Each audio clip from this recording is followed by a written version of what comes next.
Pembacaan Alkitab 5 Januari. Perjanjian Lama, Kejadian 11 ayat 1 sampai 13 ayat 4. Adapun seluruh bumi satu bahasanya dan satu logatnya, maka berangkatlah mereka ke sebelah timur dan menjumpai tanah datar di tanah Sinear. Lalu menetaplah mereka di sana.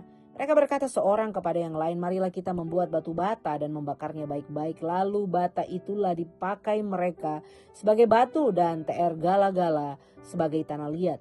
Juga kata mereka, marilah kita dirikan bagi kita sebuah kota dengan sebuah menara yang puncaknya sampai ke langit. Dan marilah kita cari nama supaya kita jangan terserak ke seluruh bumi. Lalu turunlah Tuhan untuk melihat kota dan menara yang didirikan oleh anak-anak manusia itu. Dan dia berfirman, mereka ini satu bangsa dengan satu bahasa untuk semuanya. Ini barulah permulaan usaha mereka. Mulai sekarang apapun juga yang mereka rencanakan, tidak ada yang tidak akan dapat terlaksana. Baiklah kita turun dan mengacau balaukan di sana bahasa mereka, sehingga mereka tidak mengerti lagi bahasa masing-masing. Demikianlah mereka diserahkan Tuhan dari situ ke seluruh bumi. Dan mereka berhenti mendirikan kota itu. Itulah sebabnya sampai sekarang nama kota itu disebut Babel, karena disitulah dikacau balaukan Tuhan bahasa seluruh bumi. Dan dari situlah mereka diserahkan Tuhan ke seluruh bumi. Inilah keturunan Sem. Setelah Sem berumur 100 tahun, ia memperanakkan Arpaksad. 2 tahun setelah air bah itu. Sem masih hidup 500 tahun setelah ia memperanakkan Arpaksad. Dan ia memperanakan anak-anak lelaki dan perempuan. Setelah Arpaksad hidup 35 tahun, ia memperanakan Selah. Arpaksad masih hidup 403 tahun setelah ia memperanakan Selah. Ia memperanakan anak-anak lelaki dan perempuan. Setelah Selah hidup 30 tahun, ia memperanakan Eber. Selah masih hidup 403 tahun setelah ia memperanakan Eber. Dan ia memperanakan anak-anak lelaki dan perempuan. Setelah Eber hidup 34 tahun, ia memperanakan Pelek. Eber masih hidup 430 tahun setelah ia memperanakan Pelek. Dan ia memperanakan anak-anak lelaki dan perempuan. Setelah Pelek hidup 30 tahun, ia memperanakan Rehu. Pelek masih hidup 209 tahun setelah ia memperanakan Rehu. Dan ia memperanakan anak-anak lelaki dan perempuan. Setelah Rehu hidup 32 tahun, ia memperanakan Seruk. Rehu masih hidup 207 tahun setelah ia memperanakan Seruk. Dan ia memperanakan anak-anak lelaki dan perempuan. Setelah Seruk hidup 30 tahun, ia memperanakan Nahor.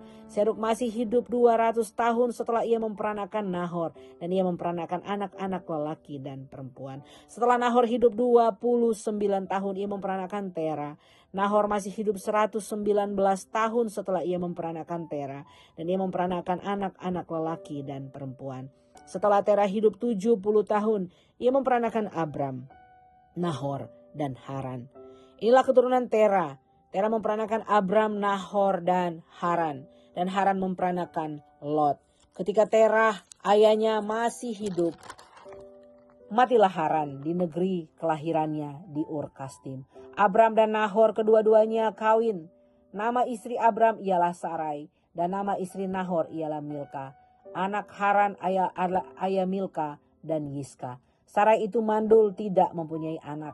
Lalu Tera membawa Abram anaknya serta cucunya Lot, yaitu anak Haran, dan Sarai menantunya, istri Abram anaknya. Ia berangkat bersama-sama dengan mereka dari Ur Kasdim untuk pergi ke tanah Kanaan. Lalu sampailah mereka ke Haran dan menetap di sana. Umur Tera ada 205 tahun. Lalu ia mati di Haran.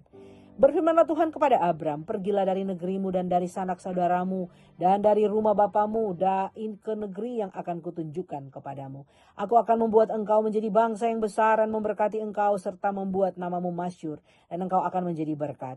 Aku akan memberkati orang-orang yang memberkati engkau dan mengutuk orang-orang yang mengutuk engkau. Dan olehmu semua kaum di muka bumi akan mendapat berkat. Lalu pergi Abram seperti yang difirmankan Tuhan kepadanya. Dan Lot pun ikut bersama-sama dengan dia. Abram berumur 75 tahun ketika ia berangkat dari Haran. Abram membawa Sarai istrinya dan Lot anak saudaranya dan segala harta benda yang didapat mereka. Dan orang-orang yang diperoleh mereka di Haran. Mereka berangkat ke tanah Kanaan lalu sampai di situ. Abram berjalan melalui negeri itu sampai ke suatu tempat dekat Sikem, yakni pohon terbantin di More. Waktu itu orang Kanaan diam di negeri itu. Ketika itu Tuhan menampakkan diri kepada Abram dan berfirman, "Aku akan memberikan negeri ini kepada keturunanmu." Maka didirikannya di situ mezbah bagi Tuhan, dan dengan menampakkan diri kepadanya, kemudian ia pindah dari situ ke pegunungan di sebelah timur Betel. Ia memasang kemahnya dengan Betel di sebelah barat dan Ai di sebelah timur. Lalu ia mendirikan di situ mezbah bagi Tuhan dan memanggil nama Tuhan. Sudah itu Abram berangkat dan makin jauh ia berjalan ke tanah Negeb. Ketika kelaparan timbul di negeri itu, pergilah Abram ke Mesir untuk tinggal di situ sebagai orang asing sebab hebat kelaparan di negeri itu. Pada waktu ia akan masuk ke Mesir, berkatalah ia kepada Sarai istrinya, "Memang aku tahu bahwa engkau adalah seorang perempuan yang cantik parasnya. Apabila orang Mesir melihat engkau, mereka akan berkata itu istrinya. Jadi mereka akan membunuh aku dan membiarkan engkau hidup. Katakanlah bahwa engkau adikku supaya aku diperlakukan mereka dengan baik karena engkau dan aku dibiarkan hidup oleh sebab engkau." Sesudah Abram masuk ke Mesir, orang Mesir itu melihat bahwa perempuan itu sangat cantik dan ketika punggawa-punggawa Firaun melihat Sarai, mereka memuji-mujinya di hadapan Firaun, sehingga perempuan itu dibawa ke istananya. Firaun menyambut Abram dengan baik-baik karena ia mengingini perempuan itu. Dan Abram mendapat kambing domba, lembu, sapi, keledai jantan, budak laki-laki dan perempuan, keledai betina dan unta. Tetapi Tuhan menimpakan tulah yang hebat kepada Firaun. Demikian juga kepada seisi istananya, karena Sarai istri Abraham itu. Lalu Firaun memanggil Abram serta berkata, "Apakah yang kau perbuat ini terhadap aku? Mengapa tidak kau beritahukan bahwa ia istrimu? Mengapa engkau katakan dia adikku, sehingga aku mengambilnya menjadi istriku? Sekarang inilah istrimu, ambillah dan pergilah." Lalu Firaun memerintahkan beberapa orang untuk mengantarkan Abram pergi bersama-sama dengan istrinya dan segala kepunyaannya. Maka pergilah Abram dari Mesir ke tanah Negeb dan dengan istrinya dan segala kepunyaannya, dan Lot pun bersama-sama dengan dia. Adapun Abram sangat kaya, banyak ternak, perak dan emasnya. Ia berjalan dari tempat persinggahan ke tempat persinggahan, dari tanah Negeb sampai dekat Betel, di mana kemahnya mula-mula berdiri antara Betel dan Ai, ke tempat mezbah yang dibuatnya dahulu di sana. Disitulah Abram memanggil nama Tuhan. Pembacaan dari Perjanjian Baru, Matius 5 ayat 1 sampai 26. Ketika Yesus melihat orang banyak itu, naiklah ia ke atas bukit, dan setelah ia duduk, datanglah murid-muridnya kepadanya. Maka Yesus pun mulai berbicara dan mengajar mereka, katanya, "Berbahagialah orang yang miskin di hadapan Allah, karena mereka lah yang mempunyai kerajaan sorga. Berbahagialah orang yang berduka cita, karena mereka akan dihibur. Berbahagialah orang yang lemah lembut, karena mereka akan memiliki bumi. Berbahagialah orang yang lapar dan haus akan kebenaran, karena mereka akan dipuaskan. Berbahagialah orang yang murah hatinya, karena mereka akan beroleh kemurahan. Berbahagialah orang yang suci hatinya, karena mereka akan melihat Allah. Berbahagialah orang yang membawa damai, karena mereka akan disebut anak-anak Allah. Berbahagialah orang yang dianiaya oleh sebab kebenaran, karena mereka lah yang mempunyai kerajaan sorga. Berbahagialah kamu jika karena aku kamu dicela dan dianiaya, kepadamu difitnahkan segala yang jahat. Bersukacitalah, bergembiralah, karena upahmu besar di sorga. Sebab demikian juga telah dianiaya nabi-nabi yang sebelum kamu. Kamu adalah garam dunia. Jika garam itu menjadi tawar, dengan apakah ia diasinkan? Tidak ada lagi gunanya selain dibuang dan diinjak orang. Kamu adalah terang dunia. Kota yang terletak di atas gunung tidak mungkin tersembunyi. Lagi pula orang tidak menyalakan pelita lalu meletakkannya di bawah gantang, melainkan di atas kaki dian, sehingga menerangi semua orang di dalam rumah itu. Demikianlah hendaklah terangmu bercahaya di depan orang, supaya mereka melihat perbuatanmu yang baik dan memuliakan Bapamu yang di sorga. Janganlah kamu menyangka bahwa aku datang untuk meniadakan hukum Taurat atau kitab para nabi. Aku datang bukan untuk meniadakannya, melainkan untuk menggenapinya. Karena aku berkata kepadamu, sesungguhnya selama belum lenyap langit dan bumi ini, satu iota atau satu titik pun tidak akan ditiadakan dari hukum Taurat, sebelum semuanya terjadi. Karena itu siapa yang meniadakan salah satu perintah hukum Taurat, sekalipun yang paling kecil, dan mengajarkannya demikian kepada orang lain, ia akan menduduki tempat yang paling rendah di dalam kerajaan sorga. Tetapi siapa yang melakukan dan mengajarkan segala perintah-perintah hukum Taurat, ia akan menduduki tempat yang paling tinggi dalam kerajaan sorga. Maka aku berkata kepadamu, jika hidup keagamaanmu tidak lebih benar daripada hidup keagamaan ahli-ahli Taurat dan orang-orang Farisi, sesungguhnya kamu tidak akan masuk ke dalam kerajaan sorga. Kamu telah mendengar yang difirmankan kepada nenek moyang kita, jangan membunuh. Siapa yang membunuh harus dihukum. Tapi aku berkata kepadamu, setiap orang yang marah terhadap saudaranya harus dihukum. Siapa yang berkata kepada saudaranya kafir harus dihadapkan ke mahkamah agama. Dan siapa yang berkata jahil harus diserahkan ke dalam neraka yang menyala-nyala.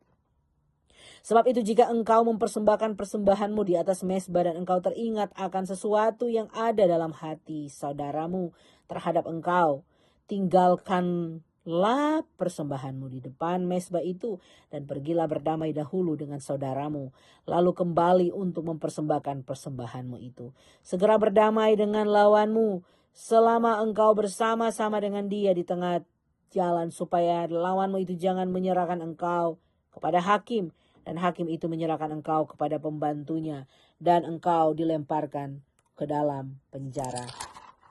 Aku berkata kepadamu, sesungguhnya engkau tidak akan keluar dari sana sebelum engkau membayar hutangmu sampai lunas. Pembacaan berikutnya dari Mazmur 5 ayat 2 sampai 13. Berilah telinga kepada perkataanku, ya Allah, indahkanlah keluh kesahku. Perhatikanlah teriakku, minta tolong ya Rajaku dan Allahku. Sebab kepadamulah aku berdoa.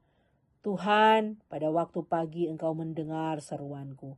Pada waktu pagi aku mengatur persembahan bagimu dan aku menunggu-nunggu. Sebab engkau bukanlah Allah yang berkenan kepada kefasikan. Orang jahat akan menumpang padamu. Pembual tidak akan tahan di depan matamu. Engkau membenci semua orang yang melakukan kejahatan. Engkau membinasakan orang-orang yang berkata bohong. Tuhan jijik melihat penumpah darah dan penipu.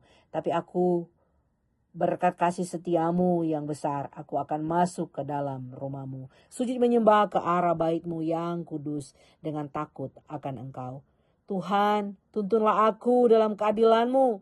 Karena seteruku, ratakanlah jalan-Mu di depanku. Sebab perkataan mereka tidak ada yang jujur. Batin mereka penuh kebusukan. Kerongkongan mereka seperti kubur ternganga. Lidah mereka merayu-rayu. Biarlah mereka menanggung kesalahan mereka, ya Allah. Biarlah mereka jatuh karena rancangannya sendiri. Buanglah mereka karena kebanyaknya pelanggaran mereka. Sebab mereka memberontak terhadap Engkau. Tetapi semua orang yang berlindung padamu akan bersukacita. Mereka akan bersorak-sorak selama-lamanya karena Engkau menaungi mereka. Dan karena Engkau akan bersukaria orang-orang yang mengasihi nama-Mu. Sebab Engkaulah yang memberkati orang benar, ya Tuhan. Engkau membagari dia dengan anugerah-Mu seperti perisai. Pembacaan berikutnya dari Amsal Hikmat hari ini. Amsal 1 ayat 24 sampai 28. Oleh karena kamu menolak ketika aku memanggil, dan tidak ada orang yang menghiraukan ketika aku mengulurkan tanganku. Bahkan kamu mengabaikan nasihatku dan tidak mau menerima teguranku. Maka aku juga akan mentertawakan celakamu. Aku akan berolok-olok apabila kedahsyatan datang ke atasmu. Apabila ia kedahsyatan datang ke atasmu seperti badai, dan celaka melanda kamu seperti angin puyuh. Apabila kesukaran kecemasan datang menimpa kamu, pada waktu itu mereka akan berseru kepadaku, tetapi tidak akan kujawab. Mereka akan bertekun mencari aku, tapi tidak akan menemukan aku. Demikian firman Tuhan pada hari ini. Tuhan memberkati.